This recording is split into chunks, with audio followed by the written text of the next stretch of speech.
The alarm sirens wailed again. Captain Rivers heard them from deep inside the command center, buried under layers of reinforced steel and concrete. 3 years. 3 years of the same sound. By now, the screaming of the alarms felt like a second heartbeat to him. Stood at the tactical display, watching red dots move across the map of 442B. The ships were coming again, just as they came every week. The aliens did not get tired. They did not hesitate. They just kept coming, wave after wave, trying to smash the human colony into dust. "How many?" asked without looking away from the screen. Commander stepped forward, his uniform torn and stained with blood.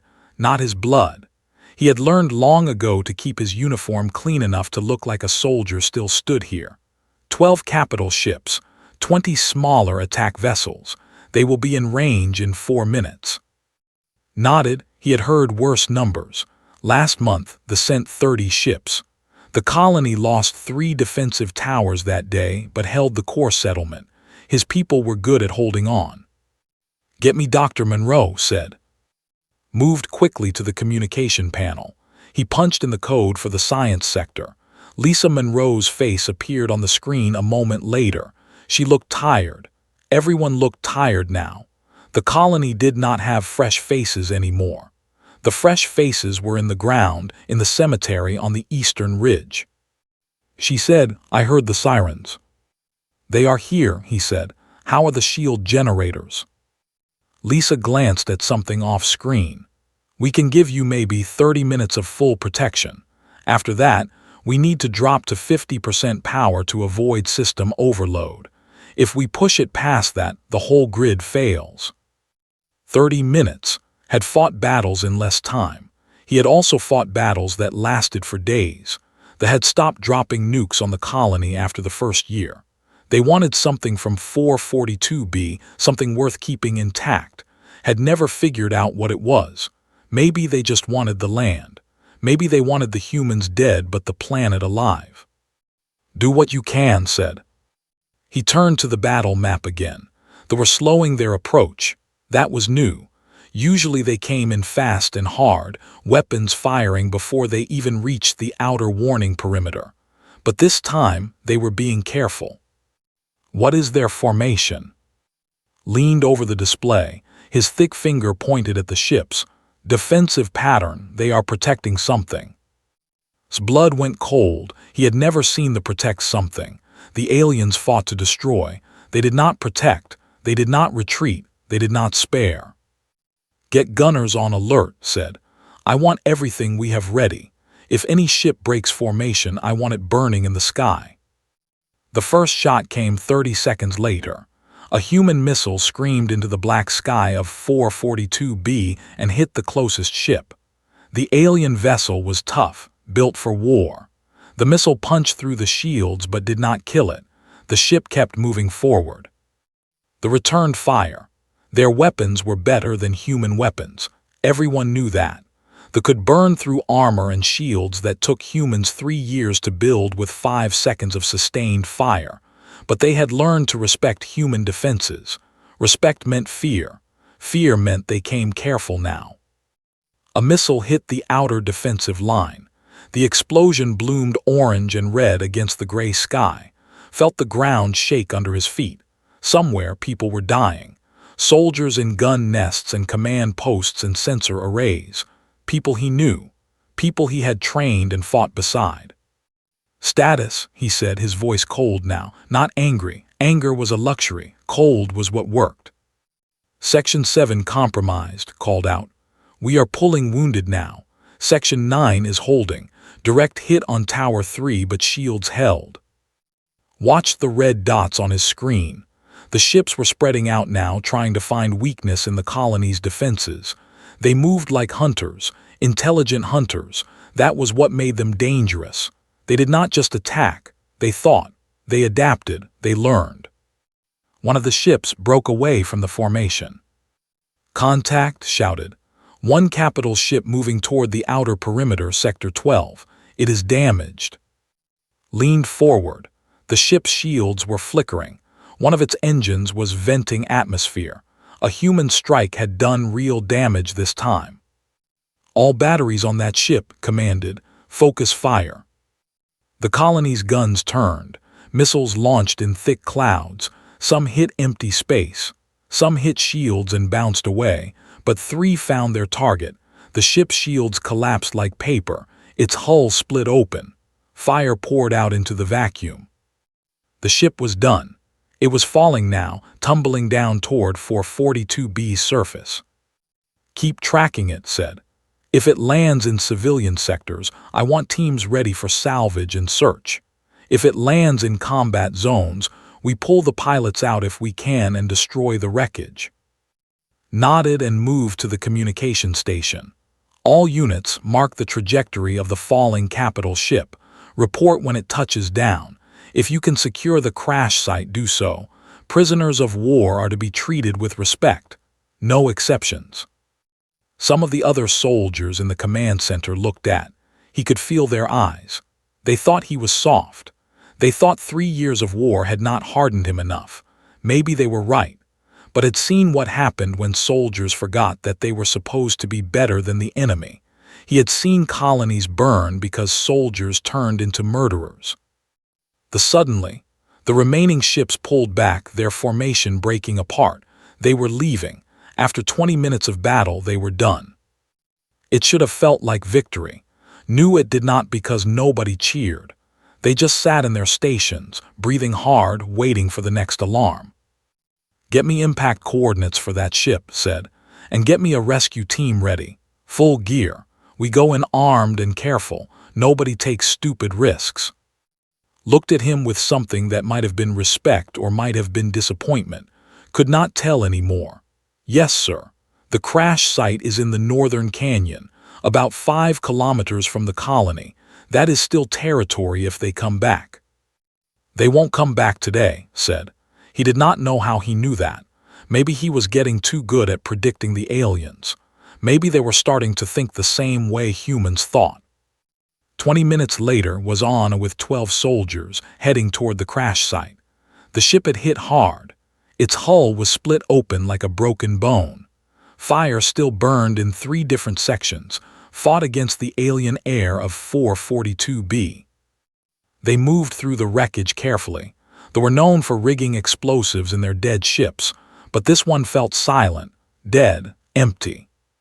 Then heard the sound. It was not a scream. They did not scream like humans. It was a low, wet sound, pain made different in an alien throat. "Check it out," ordered. His soldiers moved forward, weapons ready. They found her in the medical compartment. The child lay on a crash platform, pinned under a piece of machinery. Her skin was dark blue, marked with silver lines. Her eyes were wide with terror and pain and something else, something that looked like hope. Soldiers aimed their weapons. "Stand down," said. His voice was hard as stone. "We take the child and we do not harm her. That is an order."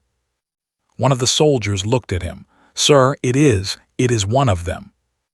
"It is a child," said, "and we are not monsters. Move her carefully. She is injured."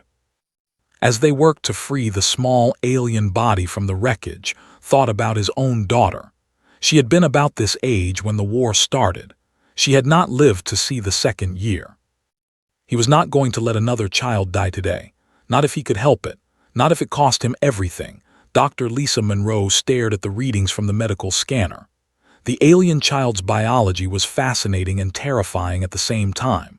Her genetic structure was complex, with systems that human bodies did not have, but the damage was straightforward.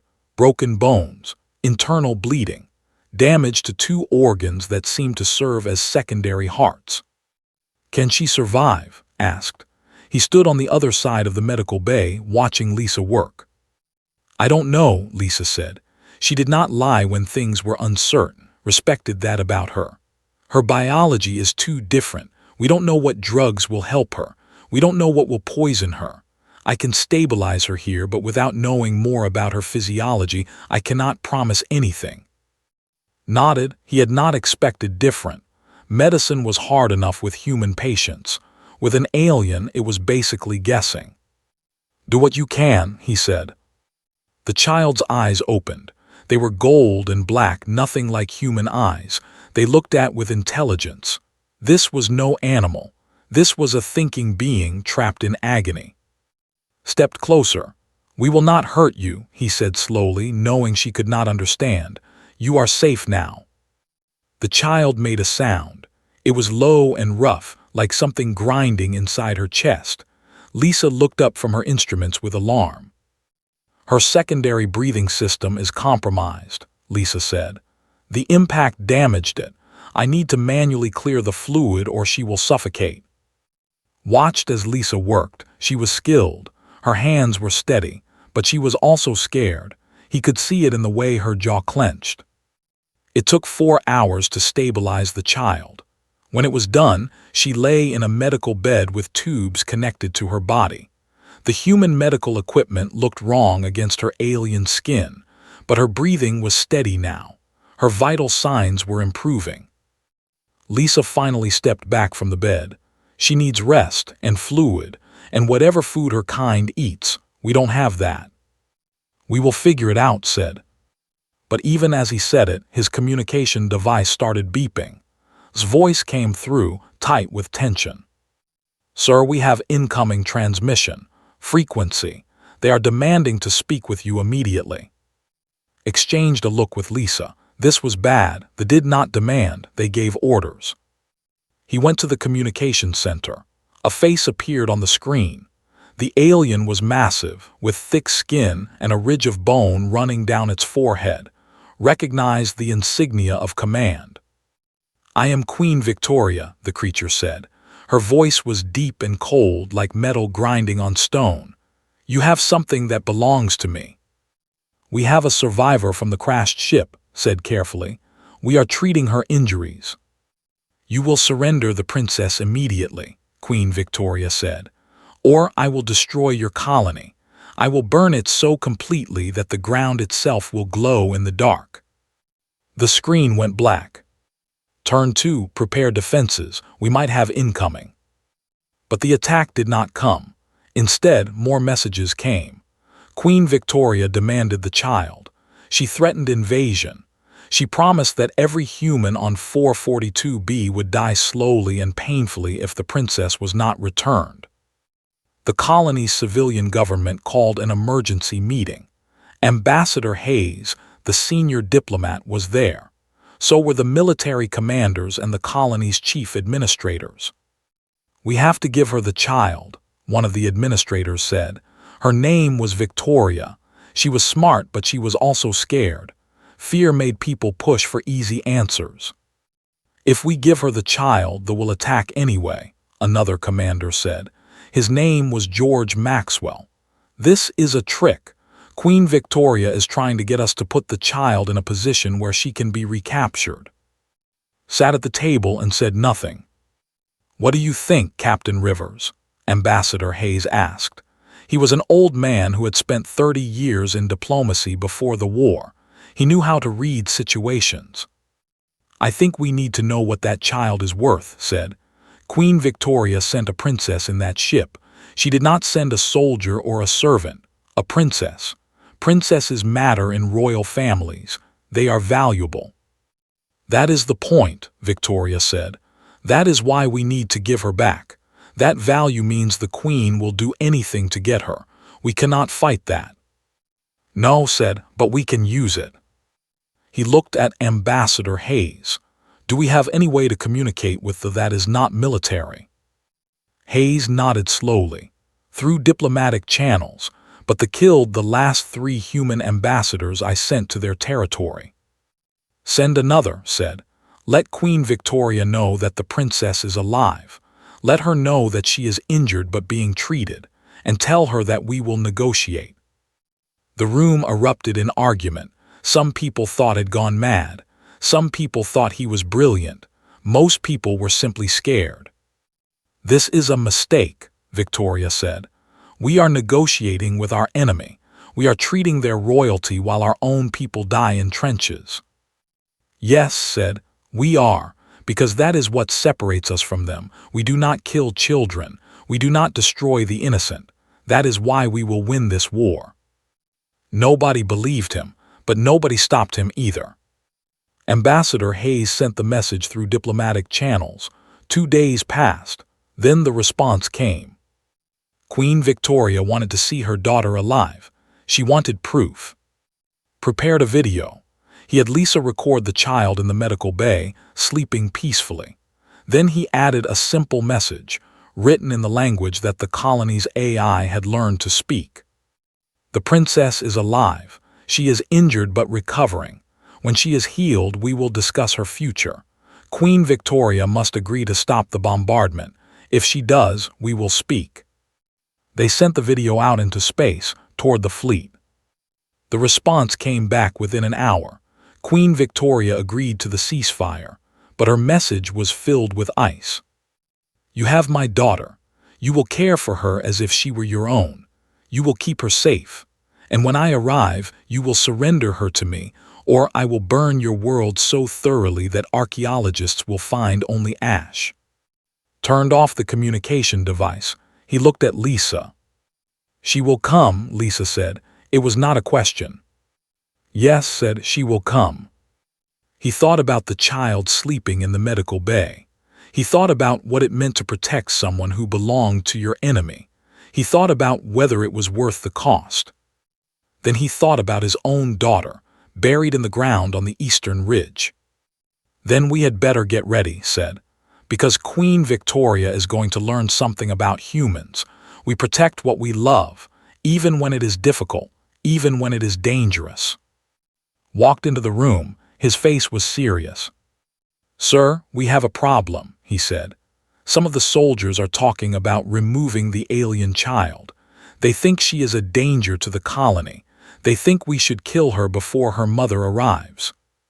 Stood up, his voice was quiet, but it cut through the room like a knife. Tell them this, he said. That child is under my protection. Anyone who tries to harm her will answer to me, and I will make sure they answer in a way they will not forget. He walked past toward the medical bay. And he said without turning around, double the security. I want armed soldiers at her bed at all times, not to guard her from escape, to guard her from us. Alien child woke up on the 5th day. Her gold and black eyes opened slowly, focusing on the ceiling of the medical bay. Then she moved her head, searching, looking for something, looking for someone. Was sitting in the corner. He had been there most of the night. He told himself it was tactical. The child might provide intelligence. The child might be dangerous. The child might try to escape. He was lying to himself. He was there because he could not stand to be anywhere else. He could not stand to be in his quarters where his daughter's photograph sat on the shelf. He could not stand to walk through the colony where every street corner held a memory of the war. So he sat in a medical bay and watched an alien child sleep. When she saw him, the child made a sound. It was different from the last sound she made. This one was not pain, it was something else. Recognition, maybe. Stood and walked to the bed. You are awake, he said. Good, that is good, you are healing. The child tried to speak. Her voice was rough, damaged from the crash, but she managed words. The colony's AI translated them. Name is Lyra. What is your name? Felt something crack open inside his chest. The child had a name. Of course she had a name. She was a person, not just an alien, not just a princess. A person. He said, my name is.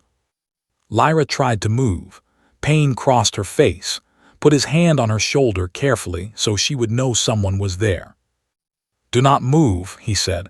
You are still injured, rest. That is what you need. Where is my mother? Lyra asked.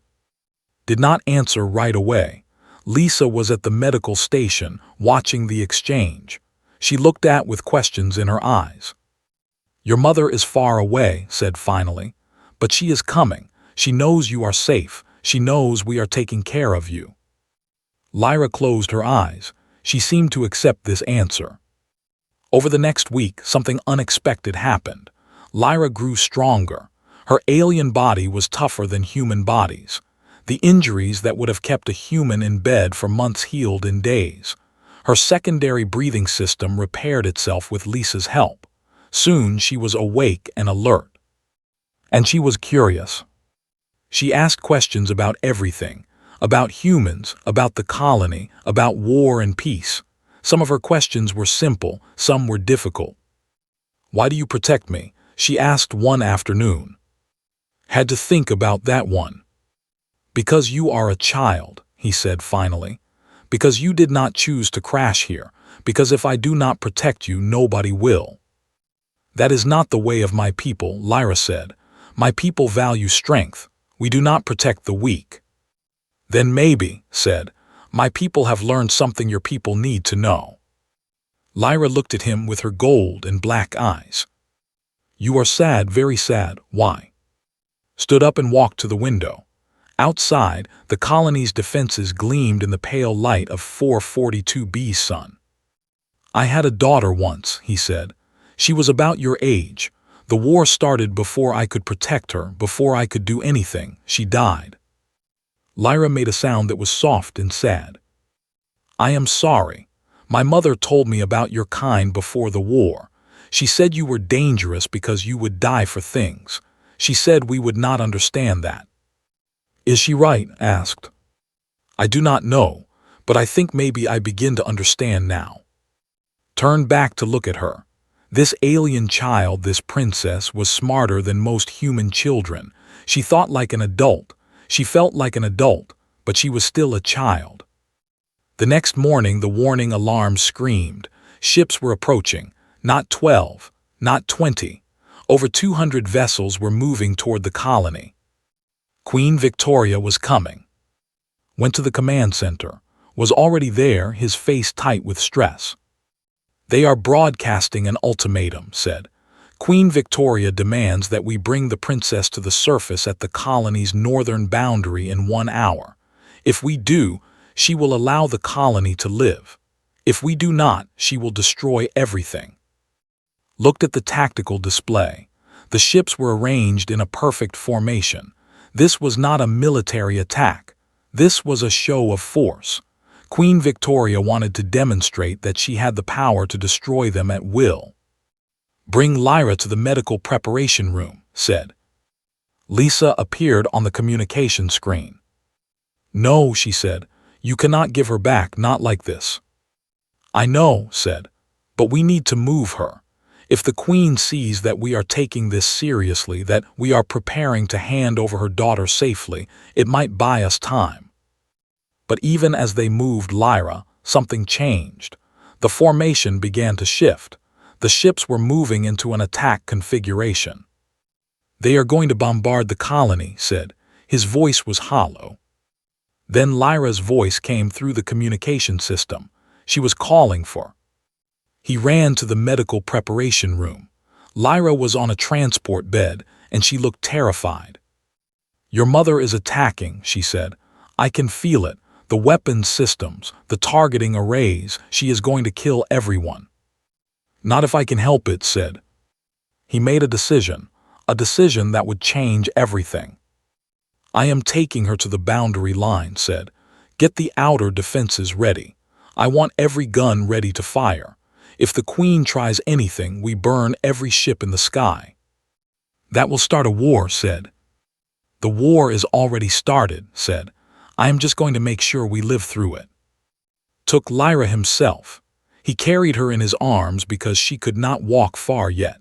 He walked out of the colony's gates, toward the open ground beyond the defensive line.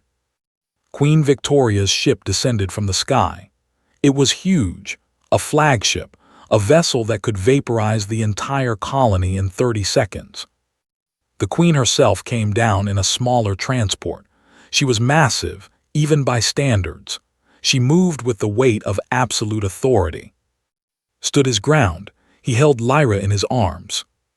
Queen Victoria walked toward him and for a moment thought he was going to die. But then the Queen saw her daughter's face and everything changed. The Queen made a sound. It was not words. It was something deeper, something primal, a mother's recognition of her child. She moved toward them and did not step back. He held Lyra firmly, but he did not resist as Queen Victoria reached out. Lyra reached back. her small alien fingers touching her mother's face. And in that moment, on the windswept ground of 442B, something changed. Queen Victoria looked at with eyes that held a question. "How is she alive?" "Because I protected her," said. "Because I treated her like she was my daughter, because that is what humans do." The Queen's hand moved and thought this was it, the moment he died. But instead, she reached past him, her massive fingers touching her daughter's face with impossible gentleness. "You will come with me," she said to Lyra. But her eyes, when they looked at, were not cold anymore. They were confused. They were searching for something she could not name. Gently placed Lyra in her mother's arms. As he walked back toward the colony, he wondered if he had just saved the human race or destroyed it. Queen Victoria did not return to attack the colony. She did not leave either. Her fleet remained in orbit, a silent presence over 442B. For 3 days there was no communication, no demands, no threats, just silence. Waited for the bombs to fall. Every night he lay in his quarters and waited. Every morning he woke surprised to find the colony still standing. On the 4th day a message came, not from a military commander, from Queen Victoria herself. The Queen requested that come to her flagship, alone. The council tried to stop him, refused to let him leave without a full armed escort. Ambassador Hayes warned him that this was obviously a trap, but understood something that the others did not. He understood that Queen Victoria was struggling. He could see it in the measured way she spoke, in the fact that she was asking instead of demanding. He went to the flagship alone. The vessel was massive inside. The corridors were huge, built for creatures the size of this entire colony.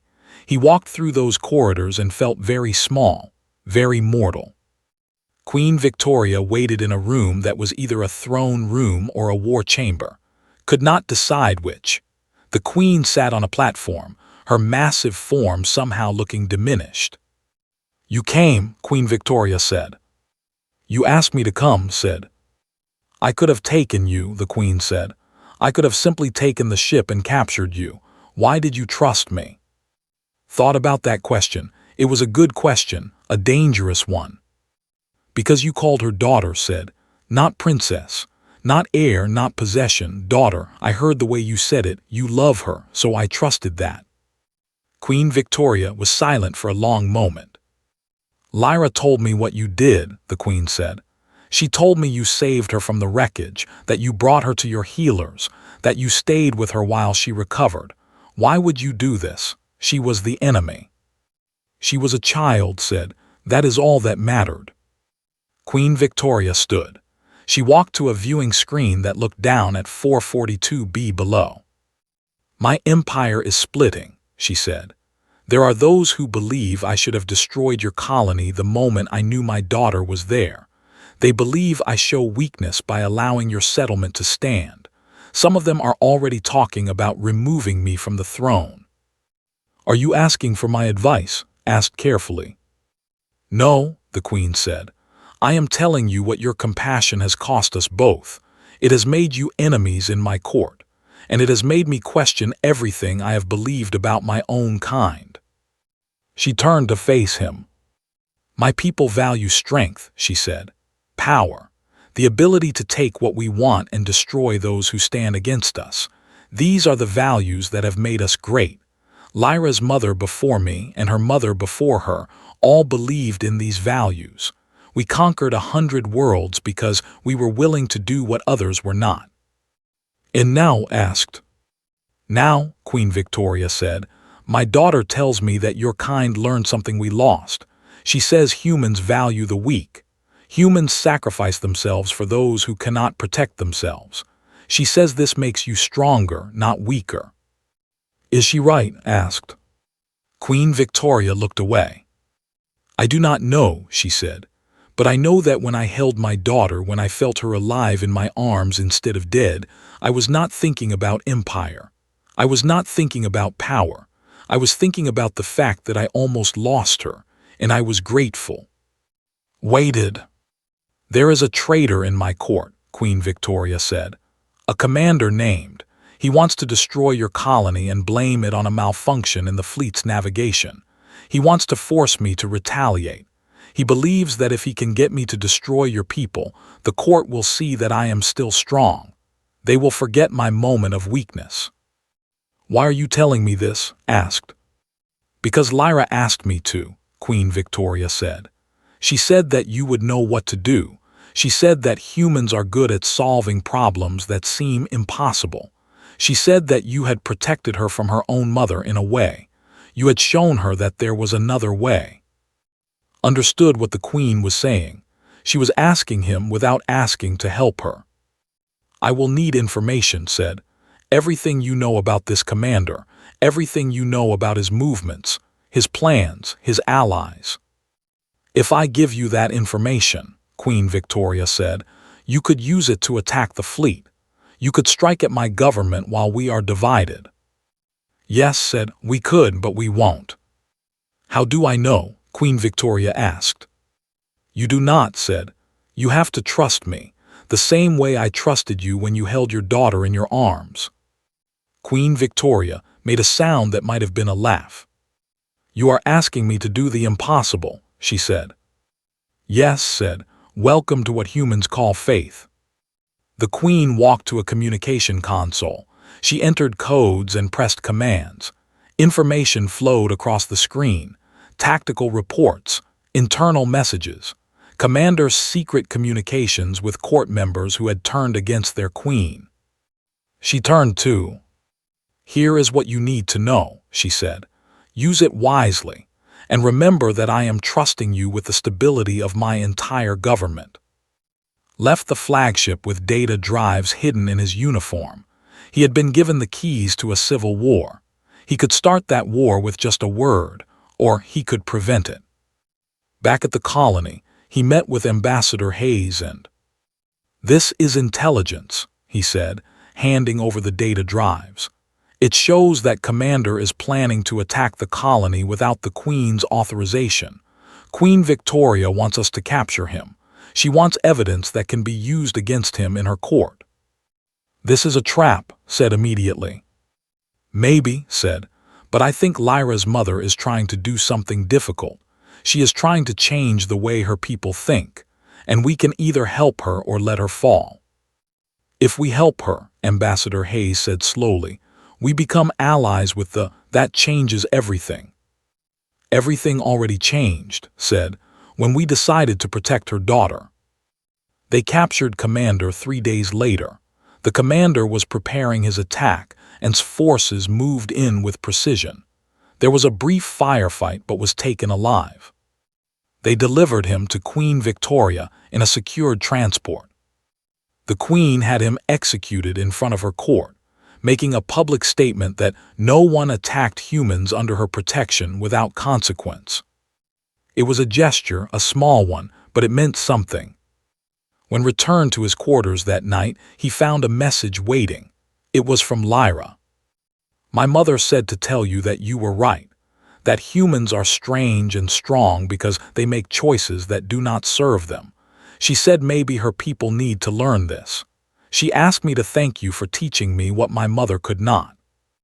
Read the message 3 times. Then he finally allowed himself to cry for his daughter. 6 months later, the treaty was signed. Not a treaty of surrender or domination, but a real treaty, a treaty of peace. Queen Victoria came to 442B in person. She brought a delegation of 50 officials and diplomats. It was the first time in 3 years that the humans had been in the same place without fighting. Stood in the main colony building and watched the arrive. They looked strange in the human spaces, their massive forms dwarfing the doorways and corridors, but they came without weapons. They came as guests. Queen Victoria walked into the main hall. Her daughter Lyra walked beside her. The princess had recovered completely. Her wounds had healed. Her strength had returned. But something else had changed too. She looked at the humans around her with curiosity instead of fear. She looked at with something that might have been affection. "Captain Rivers," Queen Victoria said. her voice carrying authority even in this human space. "I have a proposal for you."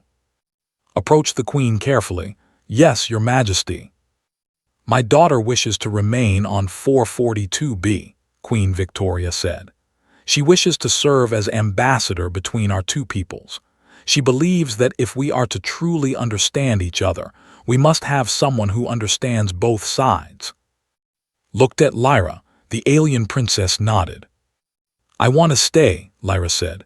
Her accent was still strong, but her command of human speech had improved dramatically. "I want to learn more about your people, and I want to help build what you call peace." "That is acceptable," Queen Victoria said, "if it is acceptable to you." Felt the weight of that moment. This was trust between enemies, real trust, the kind that could change worlds. "It is acceptable," said. "Lyra will be treated as a member of this colony. She will be safe here." Queen Victoria walked to her daughter and did something unexpected. She pulled the princess against her body in an embrace that recognized as human in emotion if not in form. "You will come back," the Queen said to Lyra. It was not a question, but it was not a command either. It was a request, a mother's request. "When I understand enough," Lyra said, "I will take what I have learned back to you, and maybe we can build something new together." The Queen released her daughter.